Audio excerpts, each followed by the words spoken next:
Tomorrow marks 20 years since Charles and Camilla emerged from St. George's Chapel in Windsor as a newly married couple. The wedding was 35 years in the making, and naturally, the newlyweds were beaming with happiness as they posed for pictures on the steps of Windsor Castle and greeted well-wishers on a royal walkabout.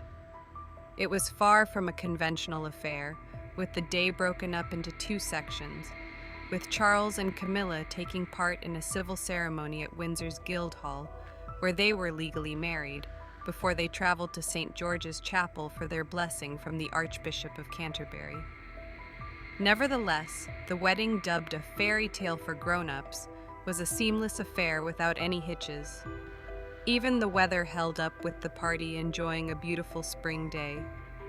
However, in the couple's long and windy journey down the aisle, they faced opposition from senior members of the royal family, mainly from Charles's youngest son, Prince Harry. In his 2023 memoir, Spare, Harry claimed that he and William pleaded with their father to not marry Camilla. "We support you," we said. "We endorse Camilla," we said. "Just please don't marry her. Just be together, Pa," Harry wrote. The conversation between the father and his sons came after William and Harry formally met Camilla at Highgrove in 1998, a year after their mother, Diana, Princess of Wales, died in a Paris car crash. After the meeting, Harry revealed that he and William reportedly promised Charles they would welcome Camilla into the family. All they asked of the then Prince of Wales was to not marry Camilla. Harry claimed this was because the marriage would cause controversy. He said, "It would incite the press. It would make the whole country, the whole world, talk about Mummy, compare Mummy and Camilla, and nobody wanted that, least of all Camilla." The king did not answer, but Harry said Camilla did when she began the long game, a campaign aimed at marriage and eventually the crown. Harry says that details from Camilla and William's meetings were later leaked to the press, which he alleges came from Camilla. Harry was far from the only obstacle Charles and Camilla faced in the dramatic history of their relationship. The late Queen Elizabeth II was one such hurdle whose support for the marriage was crucial, so that Charles was not removed from the line of succession. According to Tom Bower's book, Rebel Prince, in 1998, around the same time Harry and William met Camilla, Charles spoke to his mother about welcoming Camilla into the family, which the Queen was not happy about. Bower wrote that the Queen said she would not condone his adultery, nor forgive Camilla for not leaving Charles alone to allow his marriage to recover. He also claimed that the Queen referred to Camilla as "that wicked woman."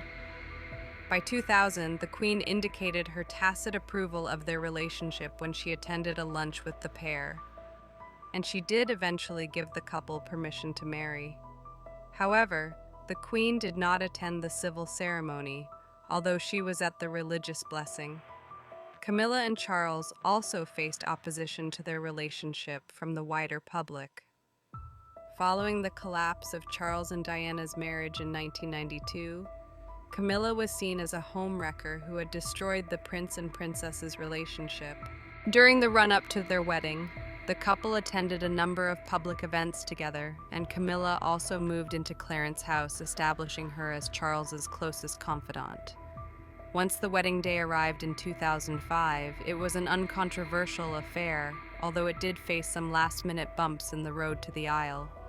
It had to be delayed by 24 hours at the last minute when the Queen asked Charles to represent the crown at the funeral of Pope John Paul II, and Camilla was reportedly suffering from a heavy cold. By the time the couple were seen outside St. George's Chapel, the newlyweds were the picture of happiness. And despite Harry's claim in Spare that weddings were joyous occasions, sure, but they were also low-key funerals, the day was an enjoyable one, with the Queen giving a humorous speech making reference to the wedding clashing with the Grand National.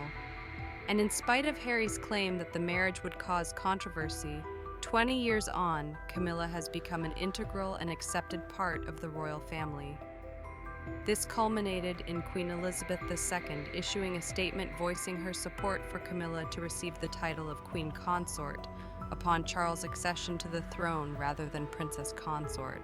Since Charles became king following the death of his mother in September 8, 2022, the now Queen Camilla is one of the most prominent members of the royal family. And since she became queen, her popularity with the public has soared to a high of 55% in September 2022.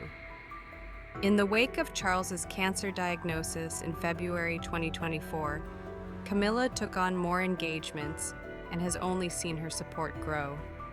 In contrast, Harry, who stepped down as a senior royal in January 2020, has seen his popularity slip behind that of Camilla.